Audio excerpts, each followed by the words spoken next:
ሰራዊት ኤርትራ ምስ ከበርቱ አጽዋራቱ ብሕቦ ትግራይ ከም ዝኣተወን በዝኻ ኤርትራ ሕጋው ናይ መጥቃዕቲ ዕላማ ክትከውን ያክብላ ጠንቂቑ ህዝቢ ኤርትራ አካል ህዝቢ ኢትዮጵያ ሓሳዊ እንደይ ዓበደ ሆሙ ተዛሪቡ ኢልካ ቴሌቪዥን አይቀርብን ካልኦት ፍጥረታት ኮይኖም ቃልስና ግን እንጠራኸረልን ሰላም ክብራት ተኸታተልተይ ከመይ ትኾኑ ለሙን ህልውና ዘላራብን ዛዕባታት ይሕዘልኩም መጽእ ዘለኹ ባኣኹም ከም ተልሙድ ነዚ ቪድዮ እዚ ላይክ ገርኩም ብምጅማር ክሳብ መወዳእታ መደበይ ምሳይ ጽንሑ ሓደሽቲ ነዚ ቻነል ዝኾንኩም ሰብስክራይብ ብምግባር ቤተሰብ ኩን ብምባል ናብ ተፈላማይ ቪድዮስ ክወስደኩም ሓቢርና ንከታተል ኢትዮጵያ ብዝኸባቢ እዚ ወይ ብልጽግና እንዳማዕበለ ኣብ ኤርትራ አንጻሩ ይኸይድ ድሕራሃልዩ ነቲ ብልጽግና ዝቃወም ስርዓት ድሕራሃልዩ ዕድል እንተረኺቡን ከፍርስን ከዕኑን ዝኽእል ኣካል እንዳረኣኻ ሱቅ ክበሃል ኣይግባእን ክንደይ ሓሳዊ ክንደይ ዓበደ ሆሙ ተዛሪቡ ኢልካ ቴሌቪዥን ኣይቀርብን ነደ ተጣላዒ ኣይዓርፍን እዩ ተለቂሑ ጣላዕ ንብረቱ ሸይጡ ጣላዕ ክሳብ ጨርቁ ምድርባይ ደረጃ ስለ ዝበፅሕ ኣነ ናብ ከምኡ ገፁ ዝኸይድ مهوتات إبدان يزبلو ناي نفسهم ጭንቀት ناي نفسهم بسجت نتخالي لخاقيم كامخاد مالتي نساتهم دقيقهم سلدي حضروا نساتهم سلد تجنقوا هزبغ أغشاقلالو هزبغ سكفالو ذا عينتي مو عرب تاي بحال وصل كذاب عند الباب بحال حساوي حشول كسبب صحيح بحالنتا مالتي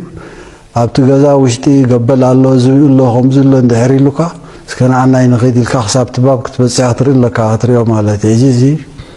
بتحد وجن من انا حازوتهم حق سلد مسلم نعتاتهم تنيت سلد هنا مالتي اوكي خبرات تحتاتلتي كمزي كتريو زصناحكمي اناي وفي ኢትዮጵያን ኤርትራን ሓደ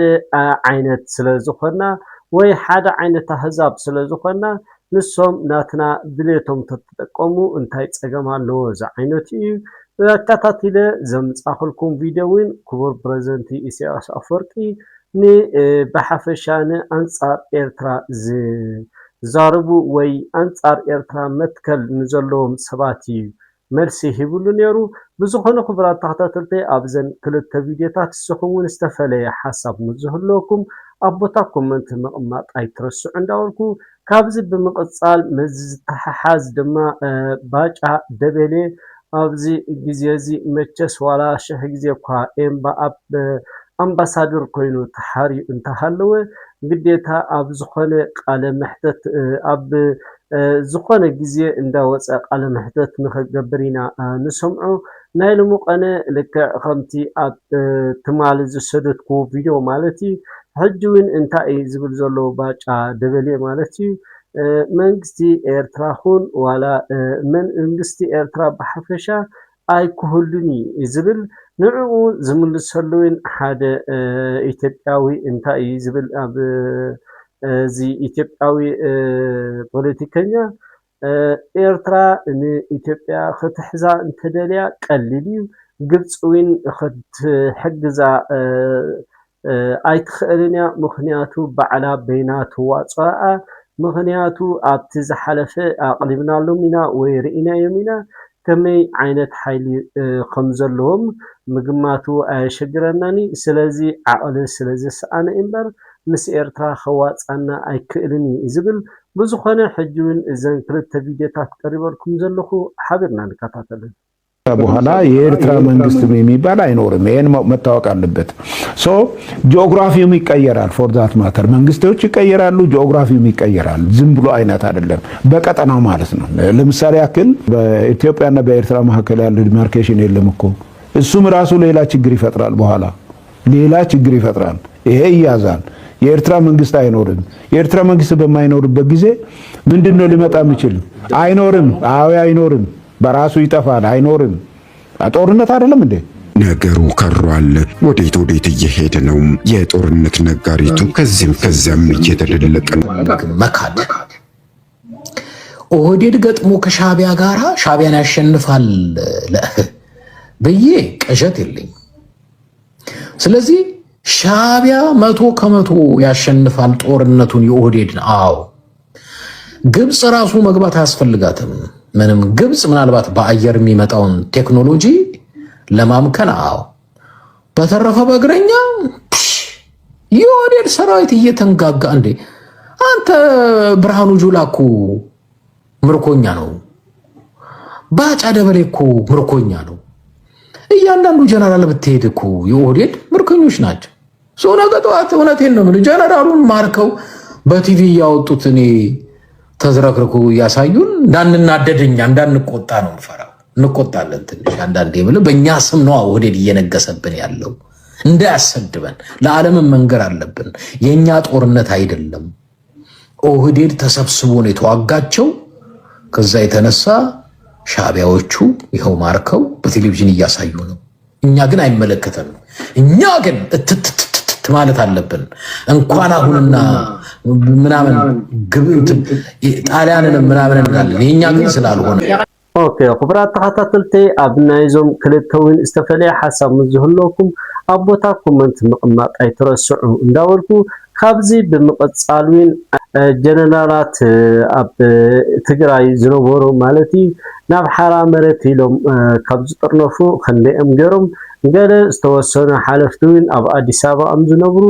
ኣብቲ ኣዲስ ኣበባ መድረክ ናይ ኣኼባ ኣብ ዝገበሩሉ ብስምረት ፓርቲ ዝፍለጡ ሓንቲ ጀነራል ናይ ትግራይ ማለት ጀነራል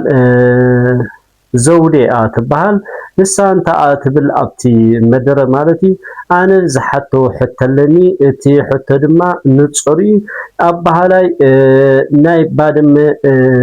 በሓይሊ ሒዝዎ ዘሎ መሬት ናይ ትግራይ ባድመ ትብል ስለምንታይ ወይ በናይ መገዲ ክምለስ ዘለዎ ካልኣይውን መብዛሕትኡ ህዝቢ ትግራይ እንትርፎ ሕመራን ራያን ካልኣይ ብልኒ ስለምንታይ ብዛዕባ ባድመ ክዛረብ ዘይክእል እያ ትብል ብዙኾነ ናብታ ሰብ ክወስደኩም ሕጂውን ሓቢርና ንከታተል ነለ ሞቲ ያው ጀነራል ዘውዱ ኪሮስ ይባሃል ካብ ትግራይ ሓይሊ ሰላም ብዙሕ ስለልተጠየቀ ብዙሕ ወዛረብ አይደለም ግን ትኩረት ክግበረለን ምላሽ እውን ክወሃበን ኣለዎ ኢለ ዝሓስክዎን ሕቶታት ኣለዋኒ ሓደ እቲ ናይ ምዕራብ ትግራይን ደቡብ ትግራይን ብፀላእቲ ተተሓይዙ ዘሎ ኮንቴክስት ኤሪያ ዝበሃል ወይ ድማ ኣከራኻሪ እናተባሃለ ዝፅዋዕ ንሕና ከም ተጋሩ ኣከራኻሪ የብልናን ኣከራኻሪ እናተባሃለ ዝፅዋዕ ፐርሰናለይ ይቕበሎን ከም ትግራይ ስለ ዝኾነ ማለት እዩ ካልኣይቲ ታሪኻዊ ቦርደር ትግራይ ይፍለጥ እዩ ስለዚ ኣከራኻሪ ኢልና ዘይንፅውዑ ቶም ፀላእትን ቶም ወረርትን ከምኡ ተወሉ ብዙሕ ግዜ ድማ ኤንጂኦታት እውን ኣከራኻሪ ንብልውን ስለ ዝፅውዕዎ እዚ ብኡኡ ተዝእረም ደስ ይብለኒ ካብ ሓሊፉ ቶም ሓደ ንቃለሰሎም ዕላማታት ሓደ እቲ ግዝኣታዊ ሓድነት ትግራይ ምርግጋፅ እዩ ስለዚ ዝተወረረ መሬትና ክነምልስ ኢና ንቃለስ ዘለና እዚ ክንቃለስ እንተለና ሕገ መንግስታዊ ብዝኾነ መንገዲ ክትግበር ኣለዎ ይብል እቲ ውዕል ፕሪቶርያ ሕገ መንግስታዊ ክበሃል እንተሎ ያው እታ ዝነበረት ሕገ መንግስቲ ዝፈልጣ ትግራይ ምምላስ ዝብል እዚ ሕጋዊ እዩ ኢልና ንወስድ ኣብዚ ግን ዝለዓሉ ስግኣታት ኣለዉ ሓደ ገፅ በቲ ሕገ መንግስቲ ክንብል ተለና እታ ዝነበረት ትግራይ ምምላስ ማለት እዩ ናብ ንቡር ምምላስ ብካሊእ ገፅ ከዓ ብሪፈረንደም ይወዳእ ዝብልውን ኣሎ እሱውን ሕገ መንግስታዊ እዩ ኣብዚ ንሰብኦም ስግኣታት እንታይ እዮም እቶም ስግኣታት ከመይ ኢና ክንፈትሖም ዝብል ግልፂ ብዝኾነ መንገዲ እንተዝቕመጥ ካልኣይ ኩል ግዜ ዘይለዓል ብዙሕ ግዜ ኣብ ዝተፈላለዩ መድረኻት የልዕሎ እየ ግን ኣብቲ ውዕል ፕሪቶርያ እውን ጎሊሁ ዘይተቐመጠ ኣብ ሕድሕድ መድረኻት ከምዚ ክንማይጠ እንተለና እውን ብዙሕ ግዜ ዘይለዓል ቦርደርና ምስ ኤርትራ ዘዋስነና ወሰናት እዩ ኩልና ከም ንፈልጦ ውዕል ኣርጀርስ ባድመ ማእኸል ዝገበረ ኣከራኻሪ ወይ ድማ ብዙሕ ናብ ጦርነት እውን ዘእተየና ብዙሕ እውን ዋጋ ዝኸፈልናሉ ኣሎ ሕዚ እውን ብኤርትራ ተወሪሩ ዘሎ መሬትና ሰፊሕ እዩ እዚ እውን ኣብ ግምት ይኣትው ብዙሕ ግዜ ይልዓል ምዕራብ ትግራይ ደቡብ ትግራይ ይልዓል ኤርትራ ወሪራቶ ዘላ መሬትና ኣብቲ ውዕል ፕሪቶሪያ ከም እዩ ዝረአ ክምለስ ክኽእል ኣለዎ ውዕል ኣፍጀርስ ባድመ ንኤርትራ ክህብ እንተሎ ንዓና እውን ዝሃበና መሬት ኣሎ ካብ ኤርትራ ናብ ትግራይ ዝመፅእ ማለት እዩ ብዛዕባ እሱ እውን ተላዒለ ይፈልጥ ንምንታይ እዩ ዘይለዓል ዝብል ሕቶ ኣለኒ ሕዚ እውን እንተኾነ መልእቲ ትግራይ ክንመልስ እንድሕር ኮይና ዙርያ መለሽ ናይ ታሪካዊ ቦርደር ትግራይ ወሰን ትግራይ ማእኸል ዝገበረ ግዛኣታዊ ሓድነት ክንብል ተለናስ ኮይና ናብ ሓደ ጫፍ ጥራሕ ንኸደሉ ዘይኮነስ ሙሉእ 360 ዲግሪ ናይ ትግራይ ወሰን ክኽበር ኣለዎ ኢለ ስለ ዝኣምን እዩ እዚ ከመይ ኢኹም ትርእይዎ ኣብቲ ውዕል ፕሪቶሪያ ኸ ከመይ እዩ ምላሽ ረኺቡ ኦኬ خبرات ተኸታተልቲ እዚ خبرنا ናብ ዝቕፅል ቪድዮ ክወስደኩም ከለኹ ቅድሚ ናብቲ ቪድዮ ምውሳዴ ኣብዛ ናይ ጀነራል ዝተፈለየ ሓሳብ ዝህልወኩም ኣብ ቦታ ኮመንት ኣቕምጡ እንዳበልኩ ናብ ዝቕፅል ክወስደኩም ከለኹ ዶክተር ደብረፅዮን ገብረ ሚካኤል ማለት እዩ ኣብዚ ዝሓለፈ መዓልታት መደረ ኣስሚዑ ነይሩ ንሱ እንታይ እዩ ዝብል ኩሉ እቲ ፀገም ካባና እዩ ዝብገስ ምክንያቱ ንዓና ኮፊኦምና ዘሎ እቶም ምሳና ዝነበሩ ሓለፍቲ ዝበሃሉ ናይ ናትና ዝነበሩ ሓለፍቲኦም ኮፊኦምና ዘለው እምበር ካልእ ኣይኮነን ንዓና ኮፊእና ዘሎ ዋላ እኳ እቶም ኣብ ሓራ መሬት ዘለኹም ብሲቪል ይኹን ዋላ ወታደራት ይኹን ምፁ ብሰላም ከነስተኣናግደኩም ኢና እንተ እቶም ካባና ዝኸድዑ ሓለፍቲ ንብሎም ግን ክምለሱ ከም ዘይክእሉ ርግፀኛታት ኢና እዩ ዝብል ብዝኾነ እስኪ ናብ ዶክተር ደብረፅዮን ክወስደኩም ሓቢርና ንከታተል ስለዚ ግዜ ወሲድና እንተዚኣ ኮይኑ ብሰላም ከም ዘይወዳእስ ፍሉጥ እዩ ነይሩ ስለዚ ኩሉ ሰራዊት ሓትት ህዝቢ ሓትት ኩሉ እዩ ዝሓትት መጨረሻው ያው ውድቡን ክውስን ነይሩ ተሓላፍነት ዘለዎ ውድብ ናብቲ መንግስታዊ ምትዕራይ ዝኣተና እውን እዚ ናብ በዓልና ክንኣተልን ናብ ምስላፍ ዝኣተና ናብ ሕጊ ምውፃእ ዝኣተና ቤት ምክርና ፀዊዕና ሕጊ ናይ ምልኸት ሕጊ ይወፅእ እኽብክብ ኢልና ናብ ስራሕ ክንኣቱ ባንዳ ወንድ ባንዳ መልክዕና ንምትሓስ ንሓደ ልኡ ክወፍር ዘኽእል ዓቕሚ ዝፈጥር እዩ ዝወፀ ኣዋጅ ናይ ምስላፍ ኣብኣ ስለተጠቐሰት ግን ዋጭ ኢላ ማለት ከም ትፈልጥዎ ኢኹም ማለት ኮንስክሪፕሽን ማስገድ ብምግዳድ ዝብል ማይሉ ንሕና ናዋያትና ግቡእ ኣለካ ማል መንእሰይ ክተገልግል ካብ ሰራዊት እውን ሕጊ ኣብ ዓለምን ናይ እስራኤል ምሹር ትፈልጥዎ ኢኹም መንእሰይ ጥራሕ ይኮነ ወላ ተዓብዪ ሳብ 45 ኢሎም ወሲሆም እውን እዮም ተሰለፍ ተተባሂሉ ትስለፍን ካብ ኣውሮጳውን መፅኡ ይስለፍ ናብ ሰራዊት ይኣቱ ኣብ ዓዲ ዘሎ ጥራሕ ኣይኮነን ኣብ ደገ እውን ዘሎ መፅኡ ይስለፍ ናዓ ተባሂሉ ጉድ መፅኡ እናተባሂሉ ትግራይ ግቡእ ኣለካ ስለ ዝበልና ተበተኑ እዩ ዓምና ነጠናኸር ምስ ተባሃለ እዩ ዋጭ ኢላ ልዕሊ ኩሉ ባንዳ ወዲ ባንዳ ወንድ ባንዳ ዘየለ ተኣምር ተባሂሉ ብኢንተርናሽናል ሚድያ እውን ኮይኑ ዝገርም ኮይኑ ናይ ትግራይ ምትፈልጦ ግን ብትሕዝቶ ክንሪኣ እንተለና ግን ከይትውደብ ከይትዘብል ምክንያቱም መመኸተ ኢና ግቡእ ኣለካ ግን ክንደይ መጭበረርን ዘራክስን ቃልስና ስለ ዘሎ ንቋፀረሉ ኢና ኣብ መኸተ ከዓ ነይራ እያ ዘይነበረ ከይመስል ማለት ትፈልጥዎ ትኾን እዮም ገሊኹም ኣብ መኸተስ ዘውፃእ ናይ ሕጊ ኮይሱ ሕዚ ብኣዋጅ ወፂ እምበር ኣብ መኸተ ነይሩ ማለት ቁሩብ ድምፅታት ነይረኛ ንሽዑ ግን ብዙሕ ይነበረ ሕዚ ግን ባንዳ ስለ ዝበዝሐ ዋዕዋዕ ኢሎም ስለዛ ሕጊ ናይ ተጠርነት እያ ናይ ምክት እያ ባንዳ ወንድ ስርዓት ሓዝያ ክትምለስ ዘለካ ከዓ ተመለስ እያ تمالون كابيني تأكبنا نزوم عدك زحازو مس بلصقنا تسلفوا نوعو تويلنا يم صاوي تويلنا له نوعو تويلنا يملا تمهراي نوركا ديها جبار ديها ملشا ديها نعم كنت أنا أقرأ كائنين عمنا نمك كامل يعين أس يؤتو أوعد نحن توحد سنة أوعد كلنا نوجنا له حلنا نكبنا زلنا تاقنيت حنت تكون مالتي حنت تكون تاقنيت زكالنا نقبر لعلو هلو كأني زستهاكد إني حزب تقرأ حزب تقرأ تفلتوا بعلم زبع بعيلا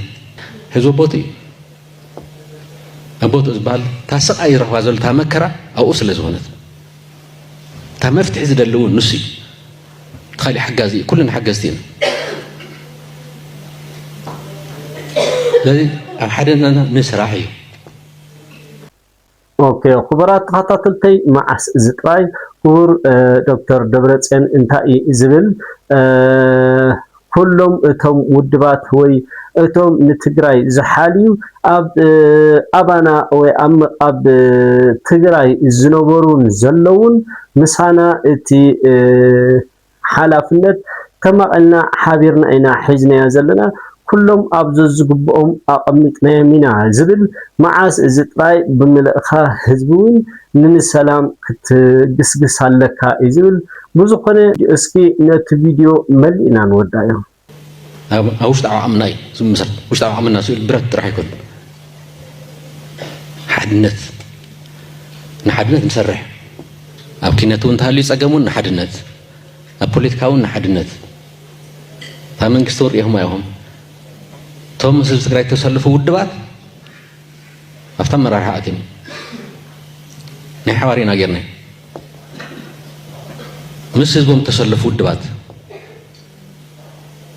زي أنا إذا حلف مرس أو سيت يا كذنيا منجستي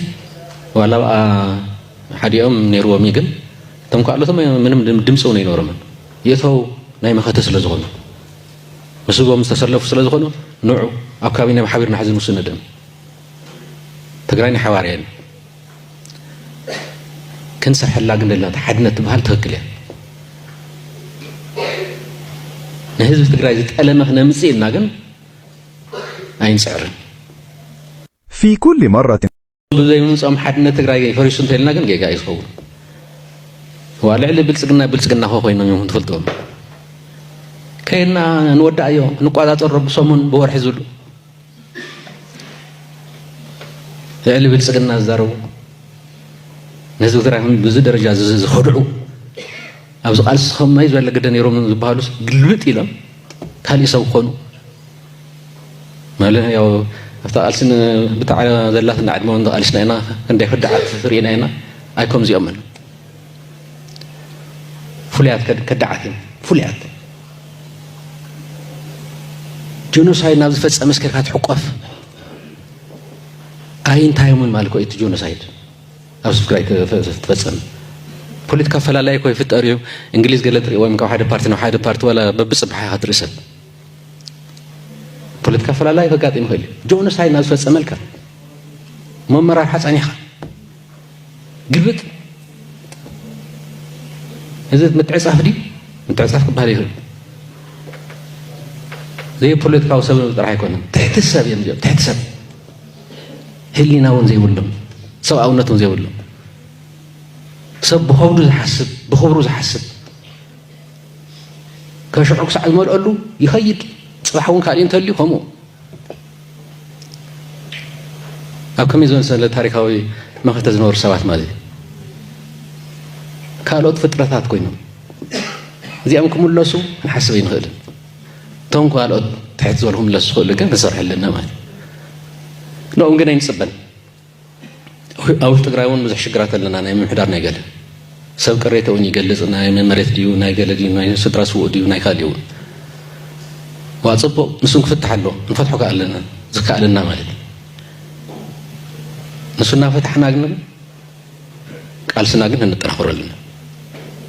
احتخطخنا ولا طريقنا هينطف مسكريتنا مسمعتنا ون تودي من هنقال سلنا تقرأ انت هالي عايز مسخالي تقرأ انت هالي اجن تاينا يمري تاينا ينتعش مستركب تقدم موت فيه كأخني يعني كله هلونا حزب تقرأنا نراقص دحين النذا بتالؤكم بتاموياهم بتحلوا في تاريخهم تنكر تاريخكم زبالة ساعات صاروا زبالة سنة عاركم ستم تمكتلوا نتخاليون ستم تحجزوا مثل عرسوسنا هنراقص لعلونا هنراقص هزونا نبوث ونملس تحقاقزنا كم زي عين مدرخنا فترنا يميننا لنا نتحقاقزنا كن كيدين كمان تسويت زبر مع التاريخ صريحهم يوم زي تلازم مثل زبون جنا يوم كانت زحلة أزوال تاريخهم كم صرحوا يتأمن ذا الآن ما وكبرن لسن سوادنا زبد نبيرا برشت يغني اللي اوكي خبرات تحت تلتي من البات ابناء كبر دكتور دبرسين استفلي حسب مزهلوكم ويهانا طريقتهم مزخون ابوتاكم انت مقمات ايترسو عندكم نابز قصل فيديو كوسدكم كله هايل ددبيت حجو زوصلو هايل ددبيت انت ايزبل بحواحات زوص حادش ممرحي او صمالو يزبل بزخنه ناب هايل كوسدكم حجوين حبيرنا نكاتاتن منግስት ትግራይ ግን መግለጽ ከዓውፂ ሓድሽ መግለጺ መንግስት ትግራይ ትሕዝቱ ጣዕም ዝገርም እቲዮም ንሰላም ንምንታይ ኣተው ኤርትራውያን ኢሎም እዮም ዝኽሉ ዓጀውጀው ትርእይዎ ዘለኹም ኣብ ሚድያታት ትግራይ ትረኽብዎ ኣብ ናህና ፔጃት እውን ትረኽብዎ ትማል እውን ሰሪሕናሉ ኢና ሎሚ እውን ትሕዝቱ ብደንቢ ንህዝቢ ክሰርፅ ስለ ዘለዎ ብቴሌቭዥን ከዓ ብፍላይ ዝከታተለና መንግስት ትግራይ ብዛዕባ ናይ ሸረሪና ክገልጽ ከሎ RSF كم تحوسه ناي سودان عماص حيلي صره حزب منغست سودان زخرزل حيلي كم تحوسه ابشررينا RSFن ANDFن ناي ኢትዮጵያ ሰራዊትና RSF ሰራዊትን ሓቢሮም ኣብ ምዕራብ ትግራይ በአንፈር ሸረሪና ውግእ ከም ዝኸፈቱ ዕጡቃት ተኸባውን አገዲዶም እትዮም ከም ዝነበሩ ብልጽግና علن نزول حيلي علن نزول صوار كم زئتوه نغو جميرو وقحتها جميرو اسكاب اغامشت زصن حته دغاغم متقعتي يغبر كم زنبره حيل مدرن حيل ايرن كم تتقمه عصب سراويت صلاي نمرአዩ بززغنن يزبل مغلص بعل منالباش كنبولكم تخوينو I think ينببي بفلاي بتلفزيون نترينا بدن بغيركم نبولكم زيادة مجلس نمرأيو بززغنن ملكعو إيو حاليقو إزول سراويت صلاة تودي نمرأيو بززغنن من قدي تودي سلازي أزيبل نا تكالات عنا معراب تقراين غوندرن كبابيون بوغا أتناي بلسغننا عبلغلق إلين كم مخانانون يقلس مجلسي مدنقاس سلازتفت أرى أفتغبابي أم معراب تقرأي ون مدنقات تفاتيرو تنتكالات عنا بمولن بقصول كمال أخلوها مدنقات تفاتيرو عفتغباب زنور سراويت مهدام جميرو نحنا ونحلفنا لكم نيرناينا مهدام يم جميرو عفتغباب زنور زي أتو زنورو مهدام جميرو براتو من دادربي مهدام جميرو مكينات أتو بلاس كعموال بس إحميهم أمبولانس زي كالأم اتنتتو زولا مخاين اوكي وبرات تحت تلت اذا خبر انا نبزقت الفيديو خوزدكم كله دكتور ابي احمد مالتي ابزي قربا معلتات وصي مس ابراهام بلاي بمخان انت اي زبل نسو مرحتي حوحات من حزب تግራይ ንምብዳል ደቂሶም اي حاضرنيوم حج دما زكሉ ቢደፉ እንዳበልና ክሰምዑና ይከአሉን ግን ولا شح ጊዜ እኳ አይስሙዑ ዳ አንበር نحنا محرت قرنا لمنا تأثيرهم زنبروين فتحنا عنا أكني إذا فتحنا جن قمت لهم ناي بانكي ناي أورمون ناي أمحران بانكي أكاونت بمخفت حزبي من حزبي قلنا أوف جرميم مسيلوم دا أيمبر حزبل مسيلهم لأنبر